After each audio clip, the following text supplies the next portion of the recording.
வச்சார். இது ஈஸியாக எதுவும் பண்ண முடியாதா? ஏன் சிலுவைக்கு போகணும் அப்படின்ற பல கேள்விகள் இருக்குது இல்லையா?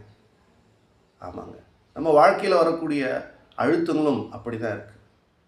ஆனால் வார்த்தையான தேவன் ஆதியாகமத்தில் என்ன கமிட்மெண்ட் கொடுத்தாரோ, என்ன வார்த்தை கொடுத்தாரோ, அந்த வார்த்தை மாம்சமாகி நம்முடைய குடிக்கொண்டு நம்மை மீட்கும்படி நம்முடைய பாவங்கள், சாபங்கள், தரித்திரங்கள், வியாதிகள், நோய்கள், இல்லாமைகள், இயலாமைகள், இயற்கை பேரிடர்கள், உயிரிழப்புகள், அழுத்தங்கள், போராட்டங்கள் எல்லாவற்றையும் அவர் சிலுவிலே சுமந்து தீர்த்தார்.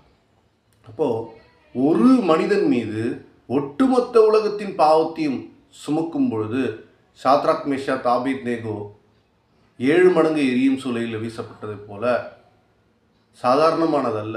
7 மடங்கு இல்லை, இது பல்லாயிரம் கோடி மடங்கு அளவிட முடியாத அளவுக்கு மிக மோசமான ஒரு அக்கினிக்குள்ளாக இயேசு கிறிஸ்து கடந்து வர வேண்டியிருந்தது. இதெல்லாம் ஏன் அப்படின்னா வார்த்தை, அவர் சொல்லிய வார்த்தை ஒன்றும் தரையில் விழவில்லை. அதை நிறைவேற்றின கிறிஸ்துவை தான் நாம் பார்க்கிறோம். இந்த உலகத்தில் எனக்கு தான் அநீதி நடக்குது, எனக்கு தான் இவ்வளோ போராட்டம் நான் நினச்சேன்னா, என்னை விட நம்மை விட அதிகமாய் அனுபவித்தவர் இயேசு கிறிஸ்து. நம்மெல்லாம் பாவிகளாக இருக்கும்போது தான் அவர் நம்மை தேடி வந்து ரட்சித்தார். நம்மளாம் நீதிமான்களாக இருக்கும்போது இல்லை, மனுஷனில் ஒரு நீதிமானும் கிடையாது.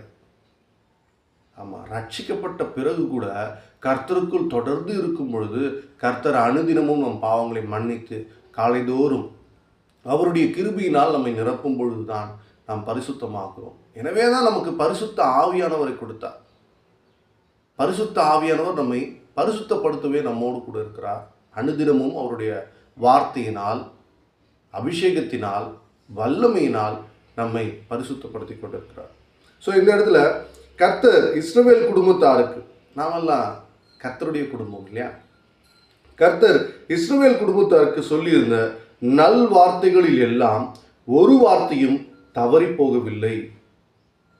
ஒரே ஒரு வார்த்தை கூட தவறி போகாதுங்க. நம்ம வாழ்க்கையில் அவர் கொடுத்துள்ள ஆசீர்வாதமான உடன்படிக்கைகள், கட்டளைகள், ஆசீர்வாதங்கள் ஒன்று கூட வீணாய் போகாது. இன்று நாம் நிற்பதும் நிர்மூலம் ஆகாமல் இருப்பதும் அவருடைய சுத்த கிருபை. இந்த பூமியில் நாம் வாழும் வரை கர்த்தரை பறைசாற்றணும். கர்த்தரை கேள்வி கேட்கறதுக்கு இங்கே ஒருத்தருக்கு ரைட்ஸ் இல்லை, ஆனால் உரிமையை கொடுக்குறாரு. அப்பா அப்படின்னு கூப்பிடக்கூடிய உரிமை வரும்போது பிள்ளைகள் 100 கேள்வி கேட்கும். டேடி அது என்ன கருப்பாக இருக்குது, அதான்ப்பா காக்கா.